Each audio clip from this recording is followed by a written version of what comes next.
Hello everyone. हम लोग आज का डेली न्यूज़ एनालिसिस ऑफ 30 जनवरी 2026 करने वाले हैं। ठीक है, लेट्स गेट स्टार्टेड। जैसे हम लोग करते हैं डेली बेसिस पे हम लोग prelims plus mains point of view से जो भी टॉपिक्स ज़्यादा इंपॉर्टेंट होता है उसका हम लोग इन डेप्थ कवरेज करने की कोशिश करते हैं ताकि आपका प्रीलिम्स और मेंस दोनों प्रिपेयर हो सके। लेट्स गेट स्टार्टेड आज की न्यूज़ से। This is about me. Okay, जो हमारा पहला टॉपिक है इंडियन एक्सप्रेस से उठाया मैंने, काफ़ी इंपॉर्टेंट है। ठीक है, जो सीपीआई कंज्यूमर प्राइस इंडेक्स है, जो इन्फ्लेशन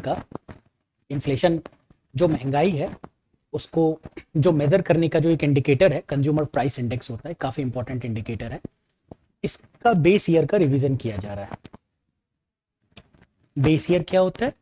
बेस ईयर का मतलब है ये जो अभी यूज कर रही थी वो 2012 के बेस ईयर को यूज कर रही थी। मतलब 2012 में जो प्राइसेस थे, ठीक है, एंड जो वेट्स था, ठीक है, उसको यूज किया जा रहा था। कैसे होता है हम लोग इसके बारे में फुल जानने की कोशिश करते हैं। सो सीपीआई एक इन्फ्लेशन इंडिकेटर है एंड ये कैसे काम करता है? Actually it is a basket of goods and services. कौन से गुड्स एंड सर्विसेज? ज्यादातर वो डोमिनेंटली जो कि कंज्यूमर, आप और हम जो यूज करते हैं, हाउस होल्ड कंज्यूमर्स जो यूज करते हैं, वो डेली बेसिस पे, डेली की जिंदगी में जो भी गुड्स और सर्विसेज का यूज करते हैं, मेजरली उनको यहाँ पे उन प्रोडक्ट्स को यूज किया जाता है। ठीक है, बहुत सारे प्रोडक्ट्स हम लोग यूज करते हैं। लेट्स सपोज हम लोग फूड की कुछ प्रोडक्ट्स यूज करते हैं, हम लोग क्लोथ यूज करते हैं, ठीक है, बहुत सारी चीजें यूज करते हैं। ओके, ड्यूरेबल्स, कुछ कंज्यूमर ड्यूरेबल्स है, लाइक आप टीवी यूज करते हो, फ्रिज यूज करते हो, ये सारी चीजें होती हैं। डिपेंडिंग ऑन कि आपकी कंजम्पशन बास्केट में आप जो कंज्यूम कर रहे हो, अपनी अपनी इनकम में जो कंज्यूम कर रहे हो, उसमें फूड कितना परसेंट आप इसके ऊपर एक्सपेंडिचर करते हो, आपका कितना जो इनकम है उसका कितना परसेंट आप क्लोथ के ऊपर खर्च करते हो, और इसी तरीके से जो भी गुड्स एंड सर्विसेज बास्केट में है, इसके बेसिस पे एक वेट डिसाइड किया जाता है। ओके, इसके बेसिस पे एक वेट डिसाइड किया जाता है। Weight is decided on the basis of कि कौन से प्रोडक्ट कैसे यूज होते हैं। ठीक है, एक वेट है, और वेट के साथ जो बेस ईयर है उसकी प्राइस भी हम लोग उस बेस ईयर में प्राइस क्या था, जैसे 2012 में राइस का प्राइस क्या था। ठीक है, हो सकता है कि 2012 में जो राइस है ये आपके टोटल कंजम्पशन का, लेट्स सपोज मैं ऐसे एक एग्जांपल ले रहा हूँ कि आपके टोटल कंजम्पशन पे आपका जो खर्चा हो रहा है टोटल, ठीक है, उसका 10% जो है वो आप राइस पे करते थे। ठीक है, कब करते थे आप? 2012 में करते थे। ओके, अब क्या चल रहा है? लेट्स सपोज अभी 2026 चल रहा है। ठीक है, अभी 2026 है और 10% जो कंजम्पशन था आपका इसके ऊपर था, एंड लेट्स सपोज उस टाइम जो राइस का प्राइस था वो था ₹20 पर केजी, डिपेंडिंग ऑन कि आप क्या राइस यूज कर रहे हो, बट एक एवरेज यूज किया जाता है। ये 2012 के प्राइस ऑफ वेट है। नाउ आफ्टर 14 ईयर्स, ठीक है, अब क्या होगा कि जो हो सकता, हमारी कंट्री ग्रो कर रही है, तो अब हो सकता है कि लोग राइस की जगह, क्योंकि राइस कार्ब बेस्ड है, ठीक है, कार्बोहाइड्रेट बेस्ड ज्यादा है, और कंट्री ग्रो कर रही है, तो जब कोई कंट्री ग्रो करती है तो वो प्रोटीन की तरफ शिफ्ट होती है। ठीक है, ज्यादा प्रोटीन इंटेक की तरफ शिफ्ट होती है। तो हो सकता है कि आप 2026 में राइस का जो कंजम्पशन है उसके ऊपर जो खर्च होता होगा, ठीक है, तो इसका वेट अब घट करके लेट्स सपोज 8% ही रह गया, और जो प्राइस है वो 20 की जगह ₹40 हो गया। ठीक है, so these are the changes in the weight and the price of the commodity. ठीक है, कौन सी कमोडिटी? एक बास्केट ऑफ कमोडिटी जिसमें गुड्स भी हैं एंड सर्विसेज भी हैं। कौन से गुड्स एंड सर्विसेज? जो कि कंज्यूमर यूज कर रहा है, जो कि हम और आप यूज कर रहे हैं। ठीक है, सिंस ये जो बास्केट ऑफ कमोडिटी थी वो 2012 का बेस ईयर यूज करती थी, तो जो वेट एंड जो प्राइस था वो काफी पुराना यूज किया जा रहा था। देयरफॉर अभी जो गवर्नमेंट ने डिसाइड किया कि इसके बेस ईयर को रिवाइज किया जाएगा, ओके, एंड नया बेस ईयर इसमें लाया जाएगा, न्यू बेस ईयर यूज किया जाएगा। ठीक है, इसी के ऊपर ये न्यूज है। हम लोग इन डिटेल जानने की साथ में कोशिश करेंगे कि सीपीआई क्या होता है, कंज्यूमर प्राइस इंडेक्स क्या है। ओके, ठीक है, ओके, ये है updation of the consumer price index base year को हम लोग रिवाइज करने की कोशिश कर रहे हैं। ठीक है, एक एक्सपर्ट ग्रुप बनाई गई थी मॉस्पी के अंडर में, ministry of statistics and programme implementation. ये वो मिनिस्ट्री है जो कि जनरली जो भी डेटा आता है ना गवर्नमेंट का, जो भी डेटा आता है इन्फ्लेशन का, इनकी मॉस्पी के अंडर में एक एजेंसी है उसको हम लोग नेशनल स्टैटिस्टिकल ऑफिस कहते हैं। ये सीपीआई का डेटा निकालती है, ठीक है। ये सेम मिनिस्ट्री और ये सेम डिपार्टमेंट एक और सर्वे करता है, हाउस होल्ड कंजम्पशन एक्सपेंडिचर सर्वे करता है, ठीक है। तो ये मिनिस्ट्री जनरली इन चीजों से डील कर रही होती है, ठीक है। ओके, ठीक है। तो अभी हम लोग बेस ईयर को चेंज कर रहे हैं, 2012 बेस ईयर था पहले, अभी क्या कर रहे हैं, सीपीआई को 2024 के बेस ईयर पे ला रहे हैं। क्या है सीपीआई? जैसे मैंने कहा, CPI track changes over time in the general retail prices. Retail prices मतलब होलसेल पे नहीं, मतलब यहाँ पे कोई कंपनी है, let's suppose Hindustan Unilever limited है, ये कोई सोप बनाती है, ठीक है। यहाँ से ये निकली, उसके बाद एक होलसेलर के पास आई, होलसेलर ने इसके ऊपर कुछ चार्ज किया होगा, ठीक है। एंड देन ये रिटेलर के पास आया, ठीक है। रिटेलर इसमें कुछ और प्लस कुछ अपना प्रॉफिट ऐड किया होगा, एंड देन ये कुछ और थोड़ा ज्यादा प्राइस पे मिल रहा होगा। तो जो सीपीआई है वो इस प्राइस को ट्रैक करती है, ठीक है। सीपीआई इस प्राइस को ट्रैक करती है और इस प्राइस को डब्ल्यूपीआई ट्रैक करती है। इसको हम लोग होलसेल प्राइस इंडेक्स कहते हैं, इसके बारे में भी जानेंगे। और अभी जो हमारा मेजर टॉपिक है वो सीपीआई, ठीक है। ओके, सो it says कि CPI track changes over time in the general retail prices, okay, not the wholesale, retail prices of a basket of goods and services को, ठीक है। दोनों हमें याद रखना है कि गुड्स एंड सर्विसेज दोनों है, इंपॉर्टेंट है, क्यों वो बताऊंगा। परचेज बाय हाउस होल्ड, जैसे मैंने कहा, फॉर कंजम्पशन। कौन कंपाइल करता है सीएसओ को, सीपीआई के डेटा, कंज्यूमर प्राइस इंडेक्स के डेटा को कौन कंपाइल करता है? वो करता है एनएसओ करता है, ठीक है। एनएसओ क्या है? एक ऑफिस है, इस मिनिस्ट्री के अंडर में एक ऑफिस है, ठीक है, ये करती है। ओके, अभी जो करंट बेस ईयर क्या है हमारा? अभी जो बेस ईयर है हमारे पास वो 2012 का है। 2012 को 100 पॉइंट्स दिया गया था, एंड लेट्स सपोज कि जो नेक्स्ट ईयर 2013 होता, लेट्स सपोज, ठीक है, ये 100 से जो है वो 150 हो जाता, ठीक है। तो जो ग्रोथ है वो हम लोग कहते हैं कि 50% का इन्फ्लेशन है, ठीक है, 50% का इन्फ्लेशन है। तो ये पॉइंट का वो मतलब है। हालांकि 50% का inflation would be like hyper inflation चल रहा है, बट वैसा नहीं होता। बट मैंने समझाने के लिए बस आपको ये समझाया है कि ये 100 पॉइंट्स का क्या मतलब है, ठीक है। ये एक बेस पॉइंट है जिसे 2012 में चालू किया गया। ओके, सीपीआई पब्लिश कैसे होती है? हर मंथ पब्लिश होती है, frequency her month. And generally आप देखोगे कि जैसे अभी जनवरी चल रहा है, 12 जन टू 14 जन के आसपास में जो है ये हर मंथ के 12 या 14 तारीख को रिलीज होता है, एंड मंथली है। तो नेक्स्ट मंथ कब आएगा वो वापस?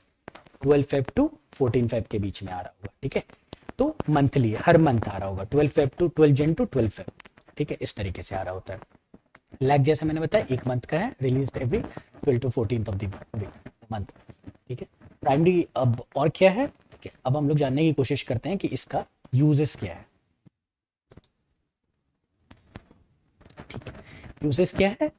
सीपीआई एक्चुअली आरबीआई पहले रिजर्व बैंक ऑफ इंडिया, ठीक है, इनके पास इनका जो मैंडेट है वो है मॉनेटरी पॉलिसी को संभालना। मॉनेटरी पॉलिसी क्या करता है? जनरली जो इन्फ्लेशन है इंडिया का उसको 2 to 6% के बैंड में रखने की कोशिश करता है इन्फ्लेशन को, ठीक है।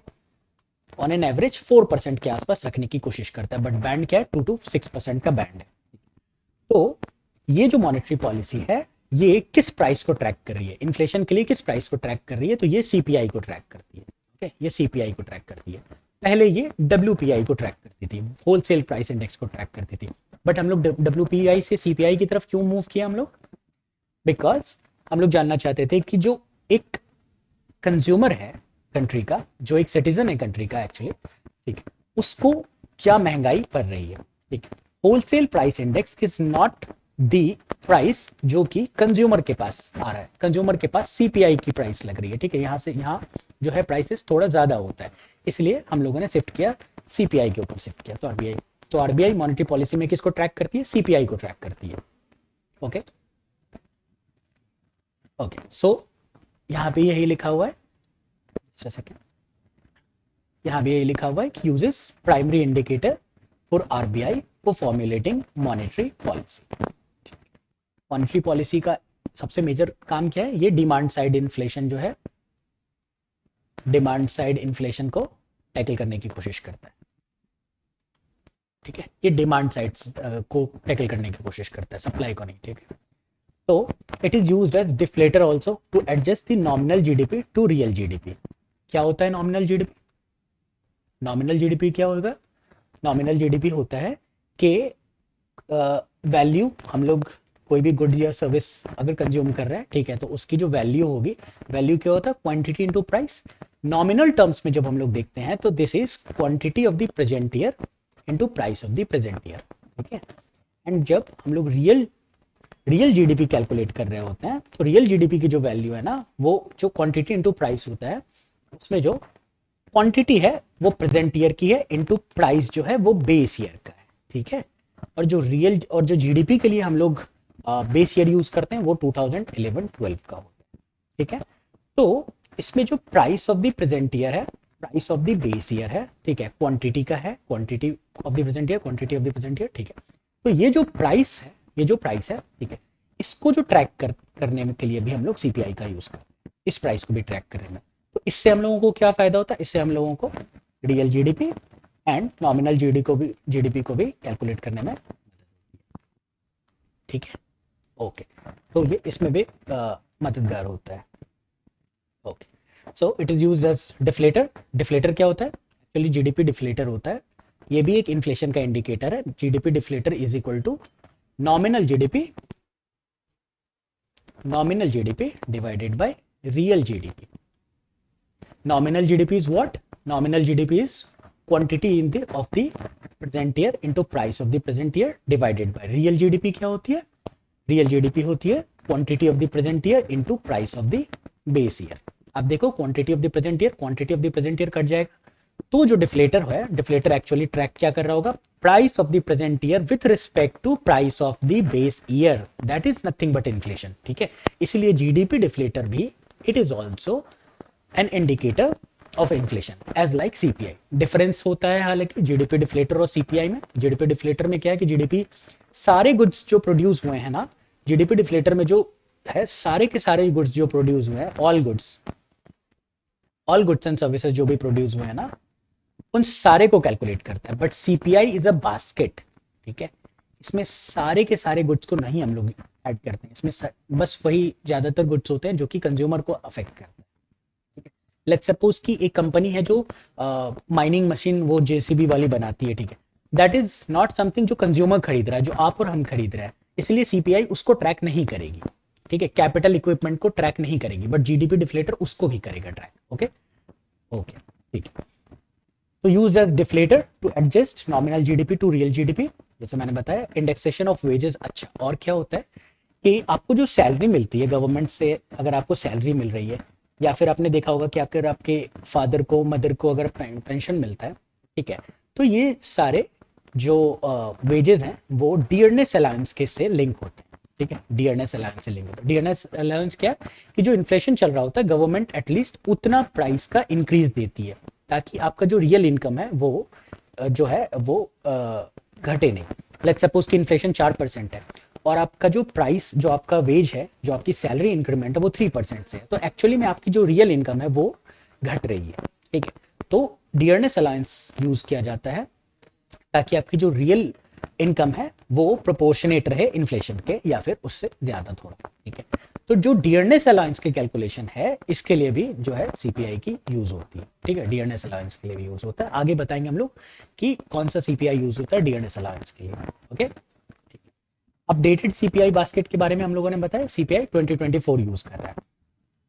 तो अपडेटेड सीपीआई ने जो डेटा है वो कहां से लाया? मैंने जैसे बताया था कि जो अपडेटेड सीपीआई है, जो सीपीआई है वो कर लेता हूं, जो अपडेटेड सीपीआई है मैंने बोला, ओके, जो अपडेटेड सीपीआई है या फिर जो सीपीआई है, मैंने बोला कि उसमें वेट चाहिए होगा जानने को, एंड उसमें हम लोगों को प्राइस चाहिए होगा जानने को। ठीक है, तो ये डेटा कहां से आएगा? ये डेटा कहां से आएगा इसका? ओके, तो ये जो डेटा है ना, ये जो है ये आया है हाउस होल्ड कंजम्पशन एक्सपेंडिचर सर्वे से आया है। ठीक है, ये सर्वे क्या है? ये एक ऐसा सर्वे जो हर 5 साल में होता है, हर एवरी 5 ईयर्स होता है।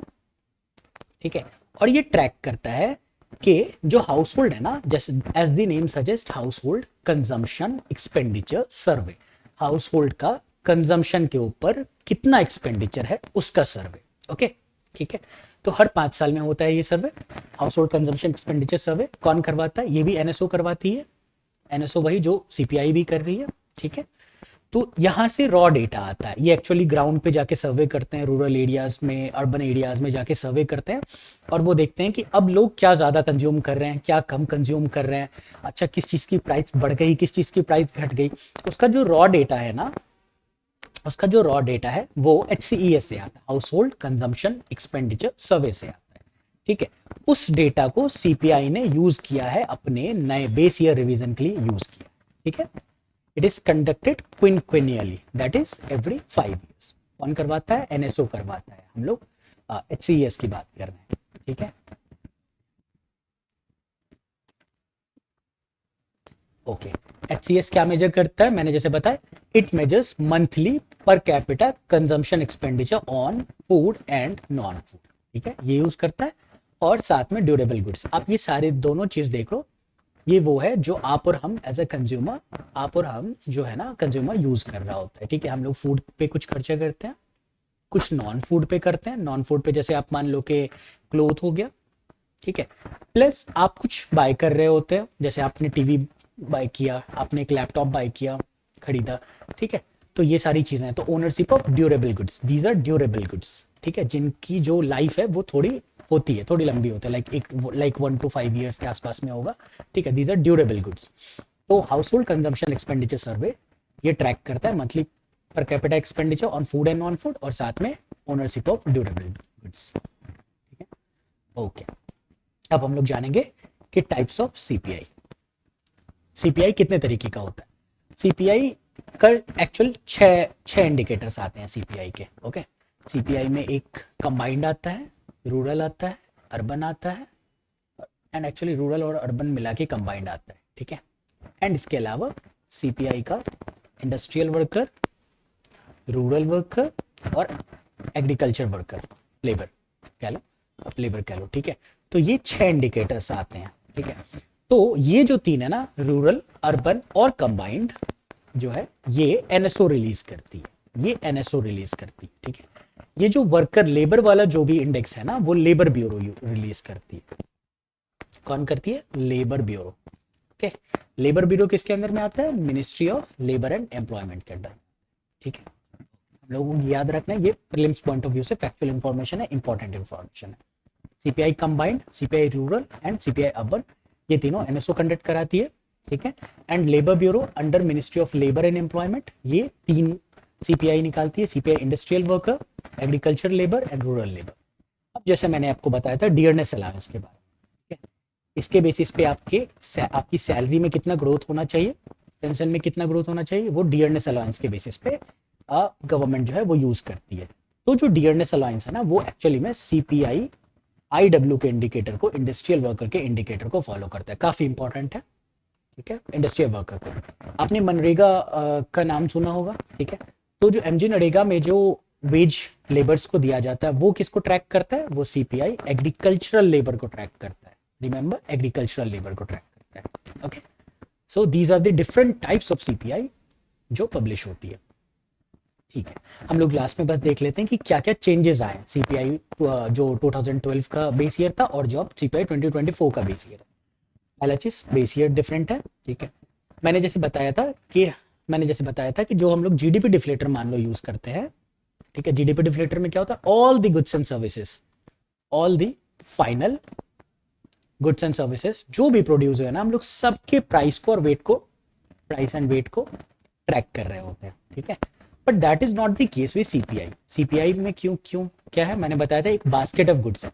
तो जो सीपीआई 2012 बेस ईयर का था, उसमें जो बास्केट ऑफ गुड्स था, उसमें 299 आइटम्स थे, 259 गुड्स एंड 40 सर्विसेज, ठीक है। अब जो 2024 का सीपीआई आ रहा है, उसमें जो हम लोग नंबर ऑफ आइटम्स है वो 358 है, 308 गुड्स एंड 50 सर्विसेज, मतलब दोनों में इंक्रीमेंट हुआ है, गुड्स में भी सर्विसेज में भी, ओके, ठीक है। जो 2012 का बेस ईयर वाला सीपीआई था, उसमें ऑनलाइन मार्केट्स जो ई कॉम वाले जो भी हैं सर्विसेज, आप फ्लिपकार्ट जो भी है, ठीक है, उसको नहीं कवर किया गया था। इस बार 12 ऑनलाइन मार्केट्स को भी कवर किया गया है। ओके ठीक है। डेटा क्लासिफिकेशन इसके बेसिस 1999 वाले बेसिस पे था, 2018 के बेसिस पे। एक्चुअली में इसमें ग्रुप्स बना रहे होते हैं। डेटा क्लासिफिकेशन एक्चुअली सब ग्रुप्स बनाते हैं, ठीक है, और सब ग्रुप्स को देखते हैं कि सब ग्रुप्स में जो है इन्फ्लेशन किस तरीके का है, ठीक है। ओके तो वो 99 और 2018 बेसिस पे था। नॉट मच इंपॉर्टेंट ये चीज़, बट आपको ये इंपॉर्टेंट रखना है बेस ईयर क्या है, नंबर ऑफ आइटम्स बढ़े, गुड्स में भी बढ़े, सर्विसेज में भी बढ़े, काफ़ी इंपॉर्टेंट है।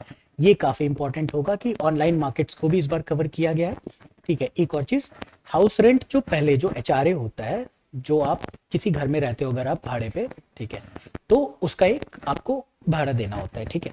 आप उसके लिए कुछ पे कर रहे होते हो, आप जिनके घर में रह रहे हो, ठीक। तो पिछली बार जो 2012 वाला था उसमें बस अर्बन वाले एचआरए को कैलकुलेट करते थे, ठीक है। इस बार जो हम लोग अर्बन एंड रूरल बोथ को कर रहे हैं, ठीक है। ओके ये है इंपॉर्टेंट, ये है कि पिछली बार जो फूड एंड बेवरेजेस का वेटेज था वो 45% था, इस बार वो 36% है, मतलब घटा है। ये घटने का क्या मतलब होता है, जब ये घटता है इट मीन्स कि दैट द कंट्री जो है उनका जब फूड के ऊपर कंजम्पशन घटता है तो इट मीन्स कि कंट्री जो है वो डेवलप हो रही है। जो गवर्नमेंट जो कंट्री डेवलप हो रही है, क्यों, क्योंकि लोग अब लग्जरी गुड्स की भी तरफ जा रहे हैं, ठीक है। अब कार की तरफ जा रहा है, अगर आप कार खरीदोगे तो वो एक मेजर एक्सपेंडिचर हो जाएगा, ओके। तो वो उसकी तरफ लोग जा रहे हैं, दैट मीन्स की कंट्री डेवलप कर रही है। It was all about CPI, ठीक है। और एक माइनर सा डिफरेंस में बता देता हूँ, जैसे मैंने सीपीआई वर्सेस डब्ल्यूपीआई बोला था, ठीक है। सीपीआई में गुड्स एंड सर्विसेज दोनों होता है एक बास्केट का, यहाँ भी एक बास्केट होती है, डब्ल्यूपीआई में भी, इसमें सर्विसेज नहीं होता है, इसमें बस गुड्स, ठीक है। Okay this is the difference. And also CPI is published by NSO, जो कि मिनिस्ट्री ऑफ स्टैटिस्टिक्स के अंडर में आता है, वेर एज डब्ल्यूपीआई जो है, मैं रब करके लिख देता हूँ, सीपीआई वर्सेस डब्ल्यूपीआई के बारे में। सीपीआई में गुड्स एंड सर्विसेज दोनों होता है, डब्ल्यूपीआई में ओनली गुड्स, ठीक है। सीपीआई एनएसओ निकालती है, और जो ये है वो office of economic, WPI wholesale price index को निकालता है, office of economic adviser which falls under ministry of commerce and industry, ठीक है। ये डिफरेंस है, मेजरली ये डिफरेंस है। दोनों के पास बास्केट है बट दोनों का बास्केट डिफरेंट है, ओके ठीक है। So this was the first news, important news था, ठीक है, because that revision of the CPI was long pending, तो वो अभी होने वाला है, एंड नेक्स्ट जो साइकिल है शायद 12 फरवरी से, उसमें उस चीज को रिफ्लेक्ट किया जाएगा। सेकंड जो न्यूज है वो हमारा मेघालय के लिविंग रूट ब्रिजेस के बारे में है। इसको गवर्नमेंट यूनेस्को के वर्ल्ड हेरिटेज स्टेटस के लिए नॉमिनेट की है। जो गवर्नमेंट ऑफ इंडिया है उसने जो लिविंग रूट ब्रिजेस हैं, लिविंग रूट ब्रिजेस क्या होता है, लिविंग रूट ब्रिजेस इसको बताएंगे। ये इसको नॉमिनेट किया गया है, इसको भी मिला नहीं है स्टेटस, गवर्नमेंट ने इसे नॉमिनेट किया गया है, नॉमिनेट किया है,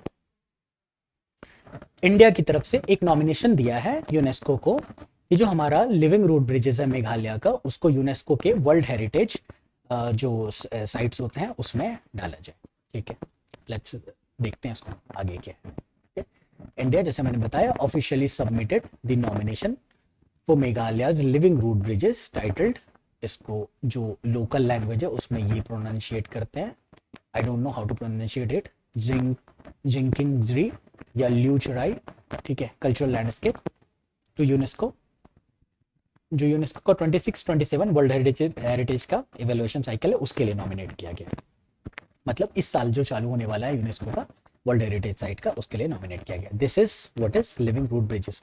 एक्चुअली कुछ नहीं है, अगर एक रिवर है, ठीक है, एक रिवर पास हो रही है, ठीक है, एंड इसके ऊपर से पास नहीं हो सकते हैं, सो देयरफॉर कोई सीमेंट का कोई भी सीमेंट नहीं, ना ही किसी तरीके का स्टील यूज किया जा रहा है। जो रूट्स है ना ट्री के, एक्चुअली में ये रबर ट्री है, रबर ट्रीज है। रबर ट्रीज कहाँ मिलता है, जनरली ट्रॉपिकल कंट्रीज में मिलता है। एंड मेघालय में बहुत ज़्यादा रेनफॉल होती है। मेघालय में मौसम है जहाँ पे वर्ल्ड का सबसे ज़्यादा रेनफॉल यहीं पे रजिस्टर किया जाता है। तो रबर ट्रीज यहाँ पे बहुत होती है। ये जो रबर ट्रीज है इसकी प्रॉपर्टी क्या, इलास्टिक होगी ये थोड़ी, ठीक है, इलास्टिक ज़्यादा होगी, तो इसके रूट्स को यूज करके ब्रिज बनाया जाता है, and people use this bridge to travel and to cross the river, okay. So this is it. What is it? जैसे मैंने बताया, living root bridges, local name Jingkieng tree, जी जो भी प्रोनाउंशिएट किया जाता है. कहाँ पे है? मेघालय में. आपको प्राइमरली कहाँ पे देखने को मिलेगा? खासी हिल्स एंड जैंतिया हिल्स में. ठीक है. ट्राइब्स भी है वहाँ पे, गैरो, खासी और जैंतिया हिल्स मिलता है वहाँ पे. गैरो, खासी, जैंतिया हिल्स मिलेगा. ठीक है. ये 3 हिल होगा. उसमें जो हमारा ईस्ट खासी हिल है एंड जो वेस्ट जैंतिया हिल है, यहाँ पे आपको प्राइमरली ये देखने को मिलेगा. इनका ये लोकेशन है. कुछ लोकल साइट्स हैं इंक्लूडिंग नॉनरियाट है, रिवाई है. ओके. ठीक. हिस्ट्री, थोड़ा सा हिस्ट्री हम लोग इसके देखने की कोशिश करेंगे. Tribal heritage, okay, created by the indigenous खासी एंड जैंतिया ट्राइब्स, जैसे मैंने बताया इसके बारे में. एंशिएंट ट्रेडिशन है एक्चुअली. जो नॉर्थ ईस्ट है और कुछ एरियाज हैं, यहाँ पे जो स्क्रिप्ट का ट्रेडिशन है ना, वो थोड़ा लेट है. ओके. सो जो रिकॉर्ड्स हैं हमारे पास, जो एंशिएंट रिकॉर्ड्स हैं, ठीक है, जो मोस्टली ट्रेडिशन है वो ओरली ट्रांसमिट किया गया है. ओरल ट्रांसमिशन है. जो हिस्ट्री है, जो यहाँ की हेरिटेज है, जो कल्चर है, सबको ओरली ट्रांसमिट किया गया है. ओके. सो पीपल से जो कि ये जो ब्रिजेस है, इनका जो ट्रेडिशन है ऑलमोस्ट 500 ईयर्स ओल्ड है. ठीक है. ओके. बट हम लोग सर्टेनिटी से क्यों नहीं कह पा रहे हैं इसको? Because the tradition is oral in nature. हमारे पास अभी इसके लिए 500 ईयर्स बैक का कोई रिकॉर्ड नहीं है जो इस चीज़ को प्रूव करे. ठीक है. जैसा मैंने बताया कि मानसून में जो रिवर्स होते हैं वो फुल इस पे होते हैं, कैपेसिटी पे होते हैं, तो उसको क्रॉस करने के लिए हम लोग इन ब्रिजेस का यूज करते हैं. स्पीसीज क्या यूज करें? Indian rubber tree. Rubber tree क्यों? जनरली आपको मेघालय में दिखेगा. ट्रॉपिकल प्लांट है, ट्रॉपिकल कंट्रीज का फीचर है, और यहाँ पे आपको देखने को मिलेगा. Okay. So this was the second news. हम लोग थोड़ा सा इसके बैकग्राउंड में और जाएंगे और अब जानेंगे कि अगर गवर्नमेंट ऑफ इंडिया इसको यूनेस्को के वर्ल्ड हेरिटेज साइट के लिए नॉमिनेट कर रही है, अगर इसको नॉमिनेट कर रही है, तो वर्ल्ड हेरिटेज साइट एक्चुअली होता क्या है? ओके. सो एक कन्वेंशन है. That convention is called world heritage convention. कब स्टैब्लिश अडॉप्ट किया गया था इसको? 1972 में अडॉप्ट किया गया था.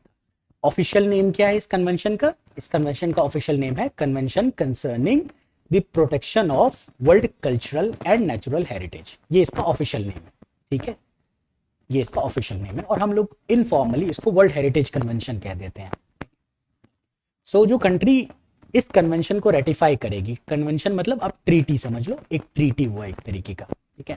इस ट्रीटी को, इस कन्वेंशन को जो भी कंट्री रेटिफाई करेगी उसे हम लोग स्टेट कहेंगे, स्टेट पार्टी कहेंगे. ठीक है. दैट दिस कंट्री, इंडिया ने भी रेटिफाई किया हुआ है. So this country is a state party to UNESCO's world heritage convention. ठीक है. ये हो गया. इंडिया ने कब रेटिफाई किया? ये इंपॉर्टेंट है, आपको जानना है कि इंडिया रेटिफाई कर चुका है एंड 1977 में इंडिया ने इसे रेटिफाई किया हो. ठीक है. ओके. वर्ल्ड हेरिटेज साइट जो यूनेस्को का है वो कितने तरीके का होता है? साइट्स है. साइट मतलब कोई जगह है. ठीक है. अब जगह कल्चरल भी हो सकती है. ठीक है. जगह जो है वो नेचुरल भी हो सकती है. ठीक. और मिक्स भी हो सकती है, जो इसमें कल्चरल और नेचुरल दोनों का फेनोमेना आपको देखने को मिले. ठीक है. कल्चरल साइट्स आप मान लो जो हिस्ट्री से आया, लेट्स सपोज ताजमहल. ओके. ये नेचुरल तो नहीं है, नेचुरल क्रिएटेड तो नहीं था, इसको कल्चरली क्रिएट किया गया. कल्चरली एज एन किसी इंसान ने इसे क्रिएट किया, किसी पीपल ने इसे क्रिएट किया है. ठीक है. सो दीज आर कल्चर, जो हमारे कल्चर का पार्ट है. कुछ साइट्स नेचुरल है. नेचुरल का मतलब जो नेचुरली ग्रो हो रहा है. लेट्स सपोज एक एग्जांपल है इंडिया से वर्ल्ड हेरिटेज साइट में नेचुरल का, वो है वेस्टर्न घाट्स. वेस्टर्न घाट्स जो है, ये जो कंप्लीट माउंटेन रेंज है ना हमारे वेस्टर्न बाउंड्री पे, दिस इज नेचुरल हेरिटेज. हमने तो इसे नहीं क्रिएट किया है, ये जियोलॉजिकल फेनोमेना से हुआ, नेचुरल फेनोमेना से ये क्रिएट हुआ ये mountain. So these are natural sites. Okay. इसके अलावा मिक्स्ड है. कोई आप ऐसा साइट मान लो जहां पे, जिसके अंदर कोई आर्किटेक्चर भी किसी ने बना दिया है एंड वहां पे बहुत इंपॉर्टेंट कुछ स्पीसीज भी पाई जाती है. ठीक है. तो दोनों का फेनोमेना है इसमें. ओके. सो उसको हम लोग मिक्स साइट कहते हैं. Okay. This is cultural plus natural. Yes, natural sites, forest हो गया, माउंटेन, वाइल्ड लाइफ एरियाज, इस तरीके का. कल्चरल साइट जैसे मैंने बोला, मॉन्यूमेंट, सिटीज, आर्किटेक्चर, ये सारे. इंडिया के पास अभी तक कितना यूनेस्को वर्ल्ड हेरिटेज साइट है? 44 हमारे पास. इंपॉर्टेंट है, याद रखना है इसे, 44. ओके. जिसमें कि आप इसका डिवीजन करोगे, so this 44 constitute 36 cultural, okay, 7 natural and 1 mixed. आप इसके लिस्ट को जानने की कोशिश करना, एंड खास करके 7 नेचुरल एंड 1 मिक्स को तो जानने की जरूरत है। 1 मिक्स क्या है? 1 मिक्स्ड है इसमें कंचनजंगा, कंचनजंगा है जो कि सिक्किम में, ठीक है, ये है, ओके। जो लेटेस्ट एडिशन है ना हमारे वर्ल्ड हेरिटेज, एक्चुअल में 42 होता था, फिर लास्ट ईयर 2025 में 2 कल्चरल साइट को ऐड किया गया, मराठा मिलिट्री लैंडस्केप और मोइडम्स। मोइडम्स क्या है? Mound burial system of Ahom dynasty. Assam में जो अहोम डायनेस्टी थी उसमें मरे हुए लोग को दफनाने का, उनको बड़ियल करने का, बड़ी करने का एक तरीका था, माउंट बड़ियल कहते हैं उसको, ठीक है। तो उसको जो मोइडम्स है, माउंट बड़ियल सिस्टम, उसको और मराठा मिलिट्री लैंडस्केप को 2025 में यूनेस्को वर्ल्ड हेरिटेज साइट में ऐड किया गया था, ठीक है। ये सारी चीजें कि कौन सा जो साइट है, किस साइट को ऐड किया जाएगा, किसे छोड़ा जाएगा, ये कैसे डिसाइड होगा, ओके। सो ये जो डिसीजन है ना, ये हम लोग वापस देखते हैं कि यूनेस्को है, ठीक है, एक ऑर्गेनाइजेशन है। इस ऑर्गेनाइजेशन के अंदर एक ट्रीटी है, ठीक है, एक ट्रीटी है, ठीक है, वर्ल्ड हेरिटेज कन्वेंशन जिसको हम लोग इनफॉर्मली कह रहे थे। इस कन्वेंशन के मेंबर्स हैं, इस ट्रीटी के बहुत सारे मेंबर्स हैं, इंडिया भी मेंबर है, ठीक है। अब ये कैसे डिसाइड होगा कि जो है कौन से साइट को, किस कंट्री के किस साइट को ऐड किया जाना चाहिए या नहीं किया जाना चाहिए, उसके लिए क्राइटेरिया है। Not important for us to know कि क्राइटेरिया क्या क्या है, ठीक है, ओके। नेचुरल साइट्स के लिए अलग क्राइटेरिया है, कल्चरल साइट्स के लिए अलग क्राइटेरिया है, इस तरीके का क्राइटेरिया होता है, नॉट इंपॉर्टेंट। ट्रीटी है, कौन से साइट को ऐड किया जाना चाहिए, किसको नहीं किया जाना चाहिए, ये जो डिसीजन है ना, ये वर्ल्ड हेरिटेज कमिटी लेती है, वर्ल्ड हेरिटेज कमिटी। तो कन्वेंशन के अंडर में एक कमिटी है, दिस कमिटी डिसाइड्स। ये जो कमिटी है, this committee, world heritage committee, this committee is the decision making body under UNESCO that implements the 1972 world heritage convention. जैसे मैंने बताया, यूनेस्को के अंडर में वो जो ट्रीटी है, कन्वेंशन है, वर्ल्ड हेरिटेज कन्वेंशन, उसके अंदर एक कमिटी है, world heritage committee. This committee decides कि कौन सा साइट ऐड होगा और कौन सा नहीं होगा, ठीक है, ये इट इज, जैसे मैंने बहुत बताया, body decides which sites get inscribed on the world heritage list, okay. So हम लोग जान चुके हैं कुछ कुछ फैक्चुअल चीज। कितने तरीके का साइट होता है? 3 तरीके के, कल्चरल, नेचुरल, मिक्स्ड। इंडिया की कितनी साइट्स है? 44 साइट्स है।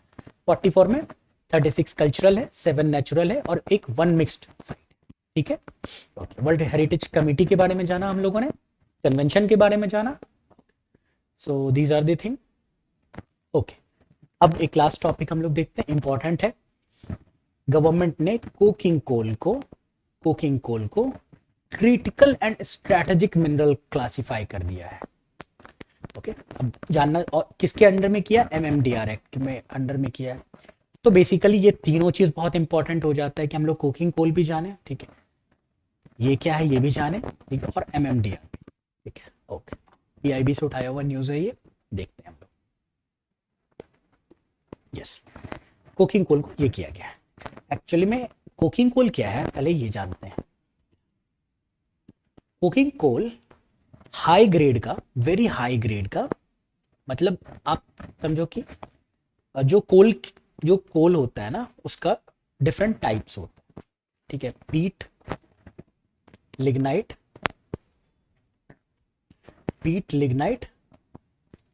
बिट्यूमिनस एंड एंथ्रासाइट, ठीक है। ये सबसे पुअर क्वालिटी का कोल है, एंड आप इस तरफ से बढ़ते चले जाओगे तो anthracite is the best quality, ठीक है, it is the best quality. किस बात पर डिपेंड करता है कि कितने साल तक इस कोल का formation high temperature and pressure के अंदर दब करके, जो है बहुत दबे रहने के कारण, अर्थ के अंदर दबे रहने के कारण, बहुत हाई टेम्परेचर और बहुत हाई प्रेशर के साथ जो है, तो अगर कितने साल से ये दबा हुआ है हाई टेम्परेचर और प्रेशर में, तो इसके बेसिस पे डिपेंड करता है कि वो पीट का फॉर्मेशन हो रहा है, लिग्नाइट का हो रहा है, बिटुमिनस का हो रहा है, एंथ्रासाइट का हो रहा है, ठीक है, okay. This is the thing. इसमें कोकिंग कोल क्या है? कोकिंग कोल एक्चुअली बहुत हाई ग्रेड का कोल है, मतलब आप समझो कि ये एंथ्रासाइट, बिटुमिनस इस कैटेगरी का कोल आता है, बट इसको कुछ कन्वर्ट किया जाता है, इस कोल को, ये जो कोल है ना, जो हाई ग्रेड का कोल है, जो हाई ग्रेड का कोल है उसको हम लोग, हाई ग्रेड का कोल है उसको कुछ प्रोडक्शन प्रोसेस से गुजारते हैं ताकि वो कोकिंग कोल बन सके। कोकिंग कोल का क्या मतलब होता है ये भी जानेंगे। ओके ओके, कोकिंग कोल वो कोल है जो कि इंडस्ट्रीज में यूज होता है। इंडस्ट्री में जो हाई वैल्यू फंक्शंस है ना उसमें हाई ग्रेड का कोल की जरूरत होती है। Industry need high grade coal.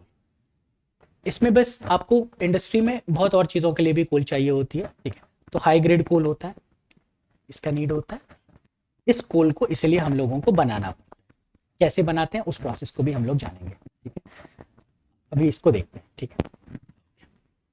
Coking coal has been included in part D of the first schedule, ठीक है, of the MMDR act which list critical and strategic mineral. तो ये एक्ट है, एमएमडीआर एक्ट है, mineral mines and mineral development and regulation act of 1957। हमेशा amend होता रहता है ये एक्ट अमेंड किया जाता है। जनरली सेंट्रल गवर्नमेंट कुछ माइनर मिनरल्स को निकाल के मेजर मिनरल्स में डालती है, क्योंकि कुछ minerals critical point, strategic point of view से काफी क्रिटिकल हो जाते हैं, तो इसलिए ये अमेंड होता रहता है। इस एक्ट के अंडर में एक फर्स्ट शेड्यूल है, ठीक है, इसके अंदर जो है आपको ये इसको कोकिंग कोल को डाला गया है। इस शेड्यूल में डालने से क्या बेनिफिट होता है कि इसके ऊपर सेंट्रल गवर्नमेंट का कंट्रोल बढ़ जाता है। सेंट्रल गवर्नमेंट का कंट्रोल जो है वो पूरा का पूरा सेंट्रल गवर्नमेंट के कंट्रोल में आ जाता है। क्या चाहती है इससे सेंट्रल गवर्नमेंट करना, ताकि ईज ऑफ डूइंग बिजनेस बढ़े, ठीक है।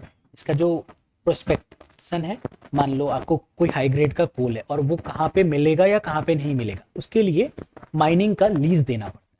स्टेट गवर्नमेंट आज जनरली थोड़ा देखा जाता है कि रिलेक्टेंट होते हैं लीजेस को देने के लिए, बिकॉज ऑफ ऑब्वियस रीजंस, बहुत सारे रीजंस है उसके, ठीक है। तो प्रोस्पेक्शन के लिए, लीजिंग के लिए, तो जब सेंट्रल गवर्नमेंट इसको अपने अंडर में ले लेती है तो उससे ये चीजें बहुत फास्ट हो जाती है, ये फास्ट हो जाती है। इसलिए अभी कोकिंग कोल का काफी इंपॉर्टेंस बढ़ गया है। क्यों? Because we are the second largest producer of, हम लोग स्टील के we are the second largest producer.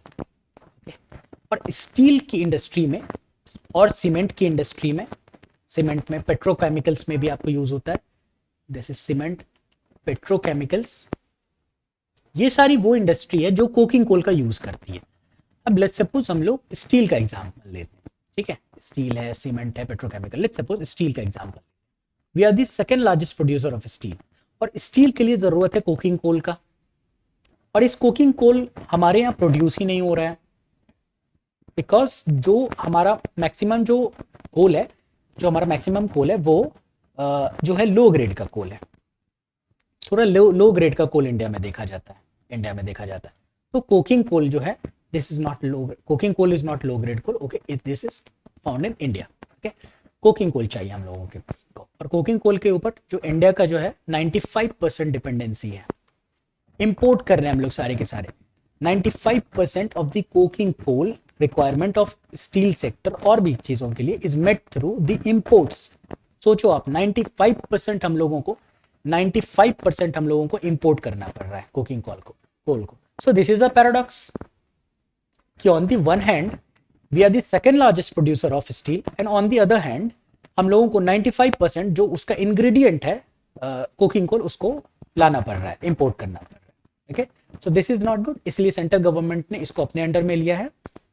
इसको किसके अंडर डाला है? Part D of the first schedule के अंदर में डाला है। इससे क्या होगा? प्रोस्पेक्शन, लीजिंग, माइनिंग, ये सारी चीजें जो है वो फास्ट होगी, ओके, ठीक है, इसके लिए, ताकि हम लोगों का डोमेस्टिक जो है डिपेंडेंसी किसी के ऊपर ना बने। वी वांट टू बिकम आत्मनिर्भर भारत, ठीक है, तो आत्मनिर्भर भारत बनने के डायरेक्शन में ये एक कदम है, आत्मनिर्भर भारत बनने की कदम, ओके।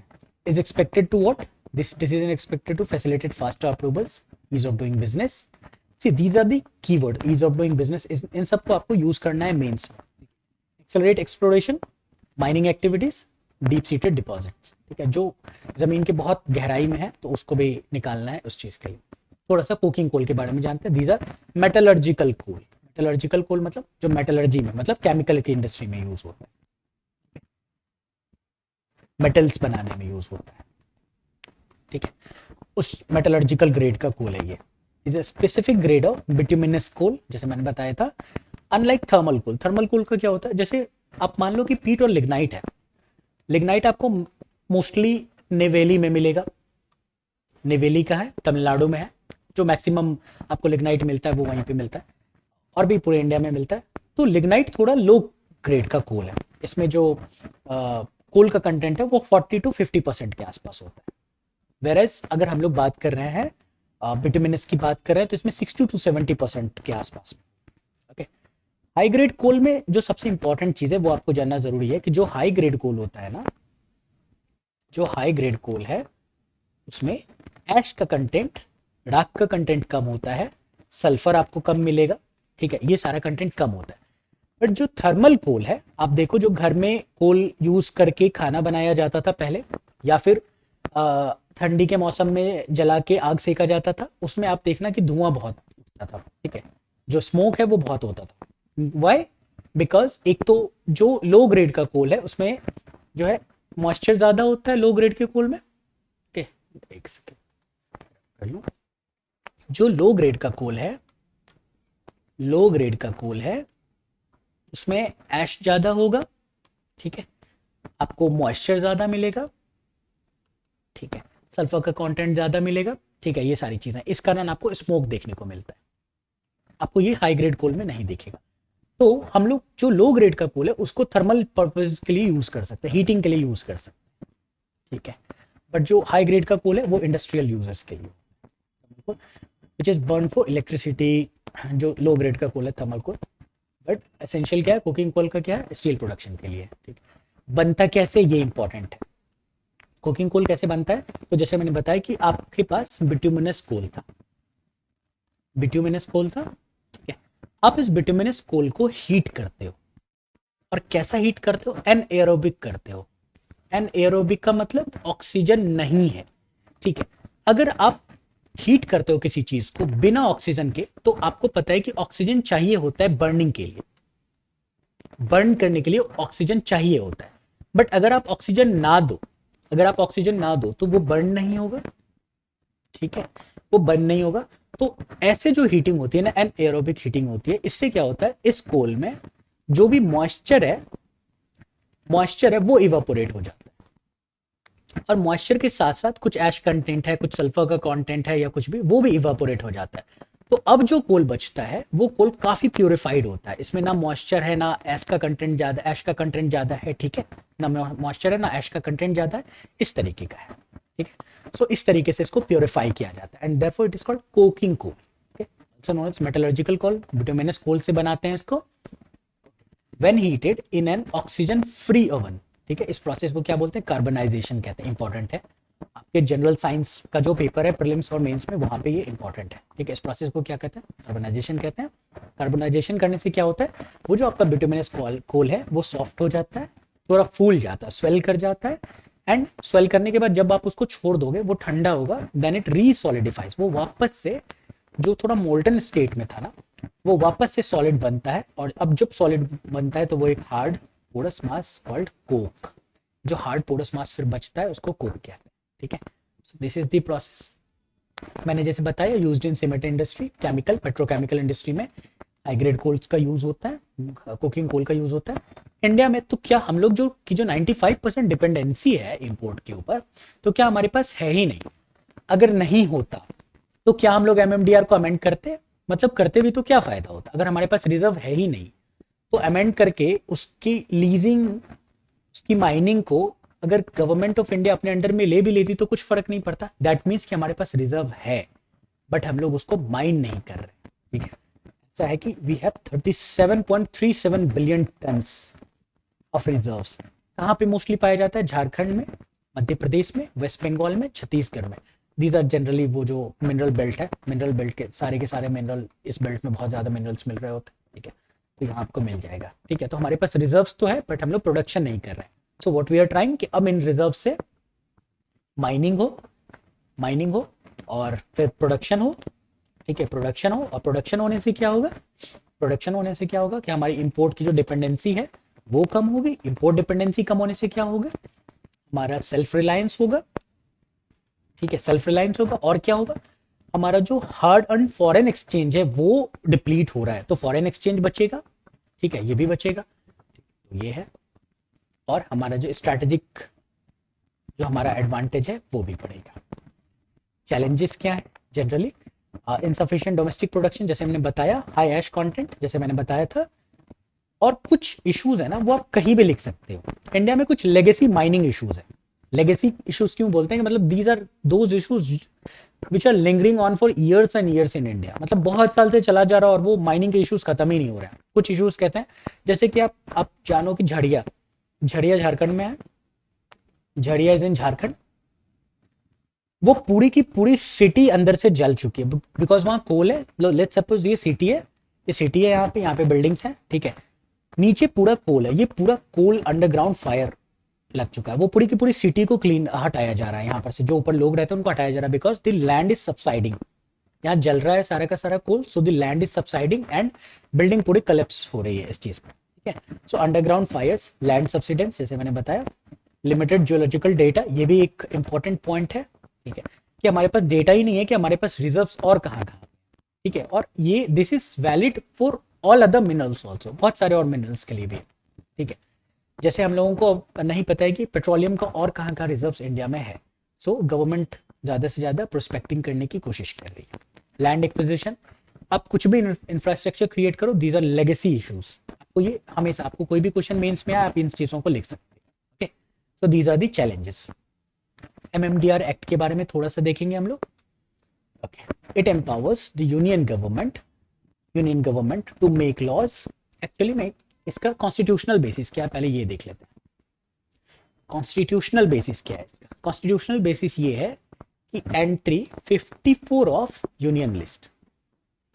लिस्ट किस शेड्यूल में है, कॉन्स्टिट्यूशन के 7th शेड्यूल में ये बताया गया है कि 3 लिस्ट होता है। एक को हम लोग यूनियन लिस्ट कहते हैं, यूनियन लिस्ट जिसके ऊपर यूनियन गवर्नमेंट, सेंट्रल गवर्नमेंट का पूरा अधिकार होता है। एक स्टेट लिस्ट होता है, इसके ऊपर स्टेट गवर्नमेंट का पूरा अधिकार होता है। हालांकि कुछ इमरजेंसी सिचुएशन में ये यूनियन गवर्नमेंट इसको ओवरटेक कर सकती है, कभी हम लोग पॉलिटी पढ़ेंगे तो इन चीजों को पढ़ेंगे। एंड इसके अलावा एक कंकरेंट लिस्ट होता है, ठीक है, जिसके ऊपर सेंटर और स्टेट दोनों लॉज बना सकते हैं। ठीक है, सेंटर स्टेट दोनों बना सकती है, बट अगर कंकरेंट लिस्ट के किसी सब्जेक्ट पे सेंटर ने लॉ बना दिया तो फिर स्टेट का लॉ उसमें काम नहीं करेगा। और भी इसमें बहुत निटिग्रिटीज हैं, कभी पॉलिटी पढ़ेंगे तो हम लोग इसको भी कवर करेंगे, this is not the topic here. So जो कॉन्स्टिट्यूशन का 7th शेड्यूल है, इसके यूनियन लिस्ट में एक एंट्री 54 है, ढेर सारे एंट्रीज हैं। ये जो है पार्लियामेंट को पावर देता है माइंस एंड मिनरल्स के लिए। ठीक है, माइंस एंड मिनरल्स के लिए जो है पार्लियामेंट को पावर देता है। यूनियन गवर्नमेंट इट एम्पावर्स, तो इसके कहा ये क्यों एम्पावर कर रहा है, बिकॉज कॉन्स्टिट्यूशनल बेसिस है कुछ जो मैंने समझाया। यूनियन गवर्नमेंट को एम्पावर करता है prospecting, leasing, regulation of mines and development of mineral resources. ठीक है, ओके। इस एक्ट के अंडर में दो चीजों को एस्टैब्लिश किया गया है। ओके, एक है district mineral foundation. Let's suppose कि एक डिस्ट्रिक्ट है, झारखंड है, मैंने जैसे बताया कि मान लो कि झड़िया ही है, झारखंड में। okay. तो झड़िया में जो है कोल की माइनिंग बहुत दिन से हो रही है, ठीक है। तो ये जो पूरा का पूरा डिस्ट्रिक्ट है ना, इस डिस्ट्रिक्ट में बहुत सारा जो है बहुत पॉल्यूशन हुआ होगा, ठीक है, बहुत सारा एनवायरमेंटल डिग्रेडेशन हुआ होगा। सिंस कोल को एक्सट्रैक्ट किया जा रहा था तो हेल्थ के भी इश्यूज आए होंगे, क्योंकि बहुत ऐश जो है वो निकल रहा है, ठीक है, ये सारे इश्यूज होंगे।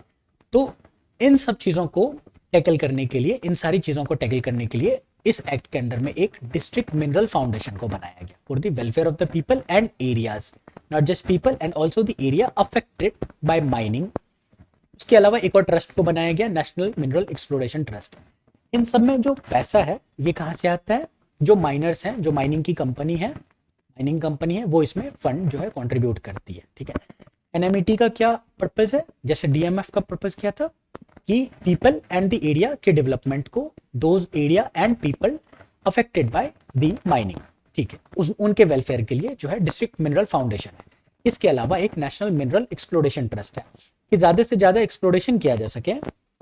जैसे मैं अभी बता रहा था कि हमें पता ही नहीं है कि कितने रिजर्व्स हैं, क्या है, उन रिजर्व्स को जानने के लिए एक्सप्लोरेशन करना पड़ेगा, ठीक है, प्रोस्पेक्टिंग करना पड़ेगा, और ज़्यादा से ज़्यादा प्रोस्पेक्टिंग और एक्सप्लोरेशन हो सके इसलिए एक फंड बनाया गया, एक ट्रस्ट बनाया गया। इसके अंडर फंड जो है मिनरल माइनिंग कंपनीज डालती हैं, ठीक है, और इसका पर्पज़ ये है कि ज़्यादा से ज़्यादा एक्सप्लोरेशन हो सके। Okay, so these are the thing.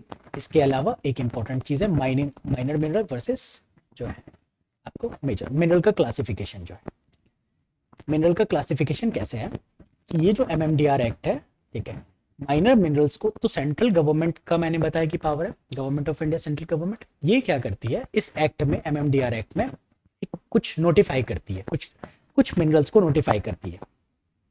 और वो किसको नोटिफाई कर सकती है? वो माइनर मिनरल्स को नोटिफाई करती है, माइनर को, नॉट मेजर, माइनर मिनरल्स को वो नोटिफाई करती है गवर्नमेंट ऑफ इंडिया। ठीक है, माइनर मिनरल्स क्या है? जैसे कि आप समझ लो सैंड है, क्ले है, ठीक है, सैंड है, क्ले, बिल्डिंग मटेरियल्स जो होता है सारा, वो सारी चीजें, ठीक। तो गवर्नमेंट ऑफ इंडिया क्या करती है? माइनर मिनरल्स को नोटिफाई करती है। अब जो मिनरल्स बच गए, माइनर मिनरल्स का लिस्ट बना दी गवर्नमेंट, ठीक है, कि ये माइनर मिनरल्स कहलाएंगे।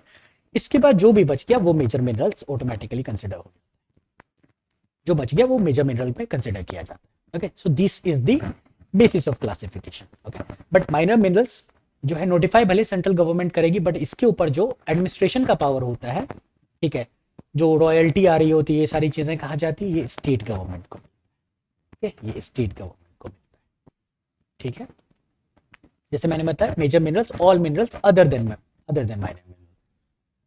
Okay, thank you. टॉपिक्स जो आज के थे उसमें बेसिक लिंकेजेस की बहुत ज़रूरत थी, बेसिक लिंकेजेस की बहुत ज़रूरत थी। अगर सीपीआई का मैं आपको सीधा बताऊं कि अपडेटेड 2024 का बेस है, और मैं नहीं बताऊं कि वेट क्या होता है, प्राइस क्या होता है, वेट क्या है, प्राइस क्या, अगर ये चीज़ें नहीं बताऊं तो फिर वो जस्टिस नहीं होगा आपके साथ भी। ओके, सो हम लोग इन डेप्थ कवरेज करने की कोशिश कर रहे हैं, तीनों टॉपिक के बेसिक लिंकेजेस को कवर करने की कोशिश की गई। थैंक यू, कीप स्टडिंग, अच्छे से पढ़िए, एंड बताइए कि आपको कैसा लग रहा है। Thank you.